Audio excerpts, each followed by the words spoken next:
இன்னைக்கு நம்ம பார்க்க போற சிறுகதை தொகுப்பு என்ன சிறுகதை அதுல அப்படின்னா ஆடு மாடு மற்றும் மனிதர்கள். ஏக்நாத் அவர்கள் எழுதிய இந்த தொகுப்பு சூரியன் பதிப்பகம் வெளியிட்டிருக்காங்க.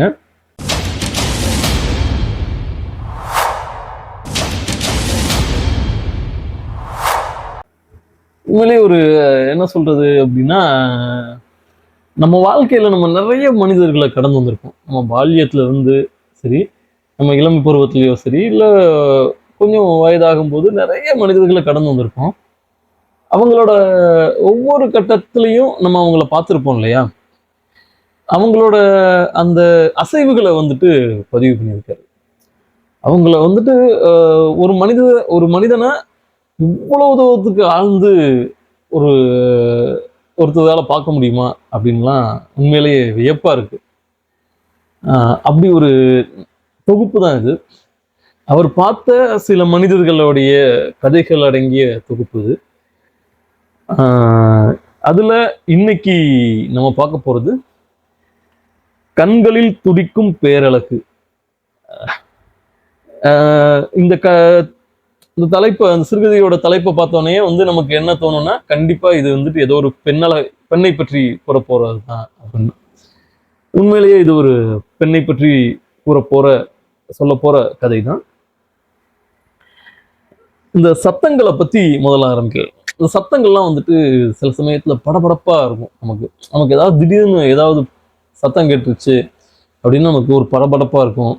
அது இரவு நேரங்கள் ஏதாவது திடீர்னு வரக்கூடிய சத்தங்கள் நம்மளை அப்படியே ஒரு திருக்கிட வைக்கும். ஆனா ஒரு சத்தம் எல்லாரையும் வசீகரிக்குது. அது எந்த நேரத்தில் கேட்டாலும் வசீகரிக்குது. அது பகல்ல கேட்டாலும் அந்த சத்தம் வசீகரிக்குது. இரவுல யாரும் மற்ற ஒரு நடுநிசையில கடந்து போகும்போது அந்த சத்தத்தை கேட்டாலும் வசீகரிக்குது. ஒரு வீட்டுக்குள்ள அந்த சத்தம் வருது. ஒரு பெண்ணோடைய சிரிப்பு சத்தம். அந்த சத்தம் அப்படி அந்த நைட் ஷோ முடிச்சுட்டு வீட்டுக்கு போறவங்க அந்த சிரிப்பு சத்தத்தை கேட்கணுன்றதுக்காகவே அந்த பாதையில கடந்து போறாங்க. அந்த பெண்ணோட சத்தத்துல காமம் இருக்கு. ஒரு ஒரு ஒரு இனம் புரியாத ஒரு அப்படியே அந்த ஒரு அழகு இருக்கு இல்லையா? அந்த ஒரு அழகியல் தன்மையோட அந்த சிரிப்பு இருக்கு. அந்த வீட்டுல வசிக்கக்கூடிய பெண்ணுக்கு என்ன பெயர்னு யாருக்குமே தெரியாது. ஆனா அந்த பெண்ணுக்கு சிலுக்குன்னு பேர் வச்சிருக்காங்க. சிலுக்குங்கிற பேரே போதுமானதா இருந்திருக்கு. இன்னொன்னு, அந்த பெண்ணுமே அந்த சிலுக்குன்ற பேரை ஏத்துக்கிட்டா. தன்னை சிலுக்குன்னா இவங்கெல்லாம் கூப்பிடுறாங்க, இல்ல சிலுக்குன்னா நமக்கு ஒரு பேர் வச்சிருக்காங்க அப்படின்றத இவளுமே அக்செப்ட் பண்ணிக்கிறா. அவளுக்குமே அந்த பெயரு பொருத்தமாகத்தான் இருந்திருக்கு. அவ ஏதோ ஒரு ஊர்ல இருந்து இங்க குடியேறினா அப்படின்னும் சொல்லுவாங்க. அவ எந்த ஊருக்காரின்னு யாருக்குமே சரியா தெரியாது. ஆனா ஆளாளுக்கு ஒவ்வொரு கதை வச்சிருப்பாங்க. அவ அந்த ஊருக்காரி, அவ இந்த ஊருக்காரி, வீட்டுக்காரன் அங்க அசலுதுல வேலை பார்க்குறான், வெளிநாட்டுல வேலை பார்க்குறான், எப்பயாவது தான் வந்துட்டு போவான். அவளுக்கு ஒரு ஒரு பையன் இருக்கான். அந்த பையன் உண்மையிலேயே வீட்டுக்காரனுக்கு தான் பிறந்தானா. ஆனா முகஜாடையெல்லாம் அவனோட வீட்டுக்காரனோட முகஜாடை தான் இருக்கு. அப்ப ஒருவேளை அவளோட வீட்டுக்காரனுக்கு பிறந்த பையனா தான் இருப்பான். இப்படியான ஒரு அரசல் பரசலான பேச்சுக்கள் எல்லா இடத்துலையுமே அப்படியே ஒவ்வொரு திண்ணையில, சாவடியில, ஆத்தங்கரையில, குளத்தங்கரையில, கோயில் மேட்டுல, இப்படி எல்லா இடத்துலையும் அவளோட பேச்சாதான் இருக்கு. இப்ப இந்த இடத்துக்குள்ள இவளை பத்தின இந்த இப்படி இருக்கக்கூடிய ஒருத்திய தன்னோட பக்கத்து வீடுகளில் வச்சிருக்கக்கூடிய அந்த தெருவாசிகள் இருக்காங்களா, அந்த ஏரியாக்காரங்க, இவங்களுக்கெல்லாம் வீட்டில் ஒரு சரங்கான பிள்ளைய வச்சிருக்கோம், வீட்டில் பொண்டாட்டி பிள்ளையோட வாழ வேணாமா, இப்படி பக்கத்தில் இந்த பொண்ணு இருக்காளே, ஏதாவது ஒன்று யாரையாவது சொல்லி அந்த வீடை காலி பண்ண வைங்க அப்படின்னு சொல்லிட்டு ஊருக்குள்ள கொஞ்சம் அப்படியே அரசல் பரசலா பேச ஆரம்பிக்கிறாங்க. அரசல் பரசலா பேசிக்கிட்டு இருக்கும்போது என்ன ஆயிடுச்சுன்னா, பக்கத்து ஒரு இன்ஸ்பெக்டரோட ஜீப் அவ வீட்டு முன்னாடி நிக்குது. அவர் இறங்கி உள்ள போயிட்டு கொஞ்ச நேரத்துல வெளியே வந்து வாசல்ல வந்து சொல்லிட்டு போறாரு. ஏதோ பிரச்சனைன்னு சொன்னியே, என்ன பிரச்சனைனாலும் சொல்லு பார்த்துக்கலாம் சரியா அப்படின்றாரு. உடனே சிலுக்கு வந்துட்டு உள்ள வந்து சரிங்க அப்படின்ட்டு சிரிச்ச மணிக்கே சொல்லிட்டு ஒரு சிரிப்பை உதிர்த்துட்டு அப்படியே போறா. அவ சொல்லிட்டு போன அந்த நாள்ல இருந்து அவள் அந்த வீட்டை விட்டு காலி பண்ணணுன்ற பேச்சை வந்து ஊருக்குள்ள எவனுமே எடுக்கல. அது ஆணோ பெண்ணோ எல்லாருமே சைலண்ட் ஆயிட்டாங்க. இன்னும் குசு குசுன்னு எப்படி சத்தமா எப்படி அவளை பத்தி பேசிக்கிட்டு இருந்தாங்களோ அவங்க எல்லாம் குசு குசுன்னு பேச ஆரம்பிச்சிட்டாங்க. ரொம்ப அப்படி சத்தம் குறைவா அவ காதுல கெட்டக்கூடாது அப்படின்றதுக்காக ஒரு ரகசியமா அவளை பத்தின பேச்சுகள் வந்துட்டு அதுக்கப்புறம் பேச ஆரம்பிக்கிறாங்க. நல்ல உயரமா, இளமஞ்சள் நிறத்துல, மூக்கு மொழியுமா, பேரழகை கொண்டவளாக அவளுக்கு வெளியூர்காரர்கள் மட்டுமே வாடிக்கையாளர்களாக இருந்தார்கள். அதுக்கப்புறம் கொஞ்ச நாள்ல என்ன ஆகுது, உள்ளூர்காரங்களும் அவளுக்கு வாடிக்கையாளர்களா ஆக ஆரம்பிக்கிறாங்க. அப்படி ஒரு லாரி டிரைவரு இப்படி அவ வீட்டுக்கு யாரெல்லாம் வந்துட்டு போறாங்களோ அவங்களையெல்லாம் பார்க்கறதே வந்துட்டு இந்த ஒரு ஒரு ஒரு சுவாரஸ்யமான ஒரு விஷயமா அங்கங்க வந்துட்டு இந்த முற்புதல்களுக்கு பின்னாடி நின்று பார்க்கறது, குட்டிச்சவத்துக்கு பின்னாடி நின்று பார்க்கறது, அவ வீட்டை அப்படி நோட்டம் விடக்கூடிய கண்கள் இருக்கு இல்லையா, அது வந்துட்டு எல்லா இடத்துலையுமே இருக்கு. இவ்வளவு பேரல் கொண்ட சில்க்குக்கு ஏன் இப்படி ஒரு தொழிலுக்கு வரணும் அப்படின்னு அவங்களுக்குள்ள பேசிக்கிறாங்க. அப்ப சினிமால வர மாதிரி இந்த இந்த இந்த தொழிலுக்கு வரக்கூடிய பெண்களுக்கெல்லாம் வந்துட்டு ஒரு பெரிய ஒரு மனச்சோர்வோ இல்லை பெரிய மன உளைச்சலோ இல்லை குடும்ப நெருக்கடி இப்படியான எத்தனையோ காரணங்கள் இருக்கும் இல்லையா, அப்படியான காரணங்களால அவ வந்திருப்பாளோ அப்படின்லாம் அங்கங்க உட்காந்து பேசிக்கிறாங்க. இப்படி பேசிக்கிட்டு இருக்க இந்த நேரத்திலேயே வந்து அவளை பத்தின ஒரு பாசிட்டிவான சில விஷயங்கள் அப்படியே கொஞ்சம் கொஞ்சமா நடக்கும். இப்ப தபால் ஆஃபீஸ்க்கு தான் போய் ஃபோன்ல பேசணும் அப்படின்ற அந்த இடம் போய் இப்போ இவன் வீட்லேயும் ஃபோன் வந்துருச்சு. இப்போ ஏதாவது ஆத்திர அவசரம் ஏதாவது எமர்ஜென்சினாலும் இவன் வீட்டு ஃபோனை வந்து எல்லாருமே வந்து பேசிக்கிறாங்க. இவன் நம்பரை வந்துட்டு இவங்களோட சொந்தக்காரங்களுக்கெல்லாம் பக்கத்து வீட்டில் இருக்கக்கூடிய சொந்தக்காரங்களுக்கெல்லாம் கொடுக்குறாங்க. கால் பண்ணாங்கனாலும் இந்த மாதிரி கூப்பிட்டு விட்டு இந்தாங்க உங்களுக்கு ஃபோன் வருது அப்படின்னு சொல்லி வந்து பேசிட்டு போகிறாங்க. அப்போ இவன் மேலே ஒரு ஒரு அபிப்பிராயம், ஒரு நல்ல அபிப்பிராயம் வந்துட்டு அந்த மக்களுக்கு அந்த பகுதியில் கொஞ்சம் கொஞ்சமாக அப்படியே வருது. அவ வீட்டில் ஃபோன் இருக்கு, அந்த ஃபோனை எல்லாருமே பயன்படுத்திக்கலாம் அப்படின்ற ஒரு சூழல் வரும்போது இதெல்லாம் வந்துட்டு கொஞ்சம் கொஞ்சமாக மாறுது. அப்புறம் இவன் வந்துட்டு நிறைய பேருக்கு வந்துட்டு வட்டியில்லா கடன்லாம் கொடுக்குறா. வட்டிலாம் வாங்க மாட்டா, ஆனால் யாராவது பணம்னு வந்து கேட்டால் 2 மாதத்துலேயோ 3 மாதத்துலேயோ திருப்பி தந்துடணும் அப்படின்ற மாதிரி ஒரு ஒரு வாய்மொழி ஒப்பந்தத்தோட இவன் பணத்தை கொடுத்து விட்றா. அவர்களும் வாங்கிட்டு போகிறாங்க. அப்புறம் மறுபடியும் குறிப்பிட்ட காலத்துக்குள்ளே திருப்பி தராங்க. ஏதாவது அவசர சூழ்நிலைக்கு இவர் வீட்டில் இருக்கக்கூடிய ஃபோனையும் பயன்படுத்திக்கலாம், தேவைக்கு அவசரத்துக்கு பணமும் வாங்கிக்கலாம். இப்படியான ஒரு இடம் வந்துட்டு அங்கே உருவாகுது. அப்படி உருவாகிக்கிட்டு இருக்கும்போது ஒரு நாள் முத்தையான்னு ஒருத்தர் இருக்காரு, விறகு வெட்டி விறகுக்கு போகிற முத்தையா. அந்த விறகுக்கு போகிற முத்தையா என்ன பண்ணுறாரு, ஊரில் சாட்டிட்டாங்கன்னா அந்த திருவிழாவுக்கு சாட்டுவாங்க. அப்போ வந்துட்டு அந்த தலைக்கட்டு வரியெல்லாம் போடுவாங்க. ஒரு குடும்பத்துக்கு 200 ரூபா தலைக்கட்டு வரி போட்டாங்க. இவர் வீட்டில் அப்போ தான் வந்து முந்தின வாரம் தான் ஒரு சடங்கு, அவரோட அக்கா பிள்ளைக்கு சடங்குன்னு சொல்லிட்டு செய்முறையெல்லாம் போய் செஞ்சுட்டு வந்துருப்பாரு. இருந்த காசெல்லாம் மொத்தமாக போட்டு செய்முறை செஞ்சுருப்பாரு. இப்போ சாட்டியாச்சு. இப்போ ஊருக்குள்ள திருவிழா டயத்தில் நம்ம இருக்கணும்னா நம்ம வரி கட்டணும். இப்போ வரி கட்டாமல் ஊருக்குள்ளே இருக்க முடியாது. சின்ன வயசுல இருந்து இந்த திருவிழாவை நம்ம வந்து இருந்து பார்த்து கொண்டாடின ஒரு திருவிழாவை வரி கட்டாததுனால அந்த திருவிழாவில இருந்து நம்ம விளக்கா வெளியே போகவும் முடியாது, இல்லை வரி கொடுக்காம இந்த ஊருக்குள்ளேயே நம்மளால அதை குறுக்கி ஒரு மூலையில நின்று பார்க்கவும் முடியாது.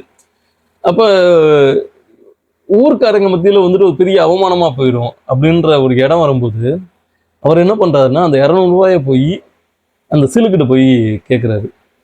அம்மா அந்த மாதிரி ரூபா வேணுமா, ஒரு 200 ரூபா ஊரில் சாட்டிட்டாங்க, வரி கொடுக்கணும் அப்படின்னு சிலுக்கிட்ட வந்து ரூபாயை வாங்குறாரு. அப்போ இந்த சம்பவம் இருக்கு இல்லையா, சொந்த சாதிக்காரன்ட்ட வந்துட்டு அவமானப்பற்றக்கூடாதுன்ற ஒரு காரணம் இருக்கு இல்லையா, அந்த அவமானப்பற்றக்கூடாதுன்றதுக்காக சிலுக்கிட்ட போய் பணம் வாங்குறது கூட அதுல எவ்வளவோ பெரிய விஷயம், அது கூட அவமானம் இல்லை அப்படின்றத வந்துட்டு அவர் உணர்றார். அப்ப சிலுக்கிட்ட கூட போய் பணத்தை வாங்கி நான் வரியை கட்டிடுவேன்டா, கோயில் வரிய, கோயில் வரி கட்டாம உங்க முன்னாடி அவமானப்படுறதுக்கு இது எவ்வளவோ தேவலை அப்படின்ற மாதிரி அவர் நினைக்கிறாரு. இப்படி அவ ஒரு கொடுக்கிற குணத்தோட எல்லாரோடையும் இணக்கமா போகணுன்ற ஒரு மனதோடையும் தான் சிலுக்குமே இருந்திருக்கான்றதெல்லாம் கொஞ்சம் கொஞ்சமா இதை வாசிக்கும் போது நமக்குலாம் புரிய ஆரம்பிக்குது. சிலுக்கு வந்து பாத்தீங்கன்னா எப்ப பார்த்தாலும் வீட்டை விட்டு வெளியில அப்படி உலாத்திக்கிட்டுலாம் இருக்கிற ஆள்லாம் கிடையாது. 2 தடவை தான் ஒரு நாளைக்கு வீட்டை விட்டு வெளியே வருவா. ஒரு தடவை வந்து ஆத்தங்கரையில போய் குளிக்கிறதுக்காக வருவா. 2வது அவன் பையன் ஸ்கூல் விட்டு வரும்போது அவனை போய் கூப்பிடுறதுக்காக வெளியே வருவா. இந்த 2 நேரங்கள்லையுமே இவளை பார்க்கறதுக்காக ஆத்தங்கரையில வந்துட்டு மேட்டில் உட்காந்துட்டு பெருசுகள்ல இருந்து இலசுகள்ல இருந்து எல்லாம் வந்துட்டு காத்து கிடக்கிறதும். அப்புறம் இவ போய் அவன் பையனை போய் ஸ்கூல்ல கூப்பிட்டு வரும்போது வழிநடுக தெரு முழுக்க வந்துட்டு அங்கங்க உட்காந்துட்டு அந்த வர நேரத்துக்கு வந்துட்டு உட்கார்ந்து இருக்கிறதும். இப்படி ஆண்கள் வந்துட்டு உட்கார்ந்து இருக்கக்கூடிய அந்த காட்சிகள்லாம் இருக்கு. கூனையன் வந்துட்டு ஒரு நாள் அவ வீட்டுக்கு போயிட்டு வந்துட்டு சொல்றான், பிள்ளையார் கோயிலுக்கு பின்னாடி உட்காந்து ரொம்ப பெருமையா சொல்லிக்கிட்டு இருக்கான். 1000 சொல்லுல அவ பேசினாலே போதும், என்ன குரலுங்க, கேட்டுக்கிட்டே இருக்கலாம் போல இருக்கும் என்று ஆரம்பிச்சு அவன் விவரிக்கும் போது அதை கேட்டுக்கொண்டிருக்கிறவர்களுக்கு காமம் தலைக்கிறோம். இவர்கள் கேட்கிறார்கள் என்பதற்காகவே பொய்யாகவும் கற்பனையாகவும் சில விஷயங்களே அவன் அப்படியே இட்டுக்கட்டி சொல்ல ஆரம்பிக்கிறான். இப்படி அவளை பத்தின உண்மைகள் பாதியும் அவளை பத்தின இட்டுக்கட்டின கதைகள் பாதியுமா ஊர் முழுக்க பரவிக்கிட்டே தான் இருக்கு. புதிதா கல்யாணமான தங்கசாமி வந்துட்டு ஒரு திருட்டு வழக்குல வந்து போலீஸ் வந்து பிடிச்சிட்டு போறாங்க. போலீஸ் பிடிச்சிட்டு போகும்போது என்ன பண்றதுன்னே தெரியாம தங்கசாமியோட அந்த 4 நாள் தான் ஆயிருக்கு கல்யாணம் ஆகி. தங்கசாமியோட பொண்டாட்டி வந்துட்டு அழுகிறா. அதான் வந்து இதுக்கு முன்னாடி வந்து நல்லவனா அப்படின்னு கேட்டா, இதுக்கு முன்னாடி திருட்டு வழக்குலலாம் இருந்திருக்கான், போயிருக்கான், கைதாயிருக்கான். ஆனா இப்ப திருந்தி வாழ்ந்துகிட்டு இருக்கக்கூடிய ஒரு பையன். அப்ப அவன் திருந்தி வாழ்ந்துகிட்டு இருக்கும் போதும் இப்படி வந்து போலீஸ் வந்து அரெஸ்ட் பண்ணி கூட்டு போறாங்க, இவன் மேல தப்பு இல்லை அப்படின்றது வந்து தெரிஞ்ச உடனே சிலுக்கு என்ன பண்றான்னா, நேரடியா தங்கசாமியோட வீட்டுக்கு போய் அவ பொண்டாட்டியை பார்த்து கையை பிடிச்சு, நீ அழுகாத, எதுவும் பண்ணாத, உன் புருஷன் வந்துட்டு இன்னைக்கு சாயங்காலத்துக்குள்ள வீட்டுக்கு வந்துடுவான் அப்படின்னு சொல்லிட்டு போயிடுறான். அவ சொல்லிட்டு போன கொஞ்ச நேரம் வரைக்கும் யாருக்குமே ஆமா இவ வந்துட்டு ஏதோ சும்மா சாதாரணமா சொல்லிட்டு போறா அப்படின்ற மாதிரி தான் நினைச்சிட்டு இருந்தாங்க. ஆனா சாயங்காலம் வரக்கூடிய பஸ்ல வந்துட்டு அவன் வீட்டுக்காரன் வந்துட்டு தங்கசாமி வந்துட்டு இறங்கும் போது ஊரே வந்துட்டு சிலுக்க நினைச்சு வந்துட்டு ரொம்ப ஒரு பெருமையா, அது அவளை ஒரு பெரிய ஒரு வலிமையான ஒரு ஒரு பொண்ணா பார்க்க ஆரம்பிக்கிறாங்க. ஒரு அதிகாரமிக்க ஒரு பொண்ணா அவளை பார்க்க ஆரம்பிக்கிறாங்க. அவ வந்து அந்த தங்கசாமியோட பொண்டாட்டியும் சிலுக்கு வீட்டுக்கு வந்து சிலுக்கு காலில் வந்து விழுக போறாங்க. எப்படியோ எங்களை காப்பாத்திட்டீங்க, என் புருஷனை காப்பாத்தி கூப்பிட்டு வந்துட்டீங்க அப்படின்னு சொல்லி விழுக்கும்போது அவ வந்து கையை பிடிச்சு தூக்கி விட்டு இப்படிலாம் பண்ணக்கூடாது அப்படின்னு சொல்லிட்டு அட்வைஸ் பண்றா. அவன் வந்து சட்டையை வந்துட்டு முதுகுல அந்த போலீஸ் அடிச்சு அடியெல்லாம் காட்டுறான். இந்த மாதிரி நீங்க மட்டும் என்னை காப்பாத்தலைன்னா என்னை கொன்னே போட்டிருப்பாங்க போலீஸ்ல. ஆனா வந்து நீங்க என்னை காப்பாத்தி என் பொண்டாட்டியோட என்னை சேர்த்து வச்சுட்டீங்கன்னு சொல்லிட்டு அவன் சொல்லிட்டு, சரி நீ ஒன்றும் பிரச்சனை இல்லை, இனிமேல் நீ அழுகாம வீட்டுக்கு போன்னு சொன்னோன்னே தங்கசாமி வந்து கடைசியா வந்து வரேன்க்கா அப்படின்னு சொல்லிட்டு அக்கான்னு சொல்லிட்டு போறான். அது வரைக்கும் காமம் தலைச்சிருந்த அந்த இடத்துல வந்து அக்கான்ற அந்த ஒரு சொல் வந்துட்டு அவளை ஏதோ ஒன்று பண்ணிருச்சு. இப்படியாக இந்த ஊராருக்கும் இந்த இந்த தெருமக்களுக்கும் இப்படி எல்லாருக்குமாக இருந்த சிலுக்கு வந்து எப்பயுமே அந்த அணைய போற விளக்கு வந்துட்டு பிரகாசமா எரியும் இல்லையா, அது மாதிரி வந்துட்டு ஒரு சித்திரை மாசத்துல அந்த சிலுக்கு இறந்து போயிடுறா. அவ இறந்து போனோடனே அந்த தங்கசாமி இருக்கான் இல்லையா, இவளால காப்பாற்றப்பட்ட அந்த தங்கசாமி பாதி வேலையில் அந்த எங்கேயோ வெளியூர்ல இருந்தவன் அடிச்சு பிடிச்சி ஒடியாந்து அக்கான்னு சொல்லிட்டு வந்து இவ கால் மாட்டில் விழுந்து கதறி அழுகிற அந்த சத்தம் இருக்கு இல்லையா, அந்த சத்தம் வந்து ஊரே அவனை பயமுறுத்துற மாதிரி அப்படி பார்த்துச்சு அவனை. இந்த சத்தம் அப்படின்றது இதுல ஆரம்பிச்சு அது என்ன மாதிரியான சத்தம்ன்ற கதை அந்த சத்தத்துல வந்து ஆரம்பிச்சு கடைசி ஒரு சத்தத்துல வந்துட்டு இந்த கதையை முடிச்சிருக்காரு. கண்களில் துடிக்கும் பேரழகு. உண்மையிலேயே நிறைய விலை மாதர்கள் இருக்காங்க. நம்ம சமூகம் வந்துட்டு அவர்களை வந்துட்டு ரொம்ப ஒரு கேலியா அல்லது ரொம்ப ஒரு கீழ்த்தரமா திட்டுறதுக்கு கூட அந்த வார்த்தையை தான் நம்ம சாதாரணமா பயன்படுத்துவோம். ஆனா அவர்களுக்கு உள்ளான ஒரு வாழ்வியல் வாழ்வியல் நெறி இதெல்லாம் இருக்கு இல்லையா, இதையெல்லாம் வந்து யாருமே பார்க்கறதே கிடையாது.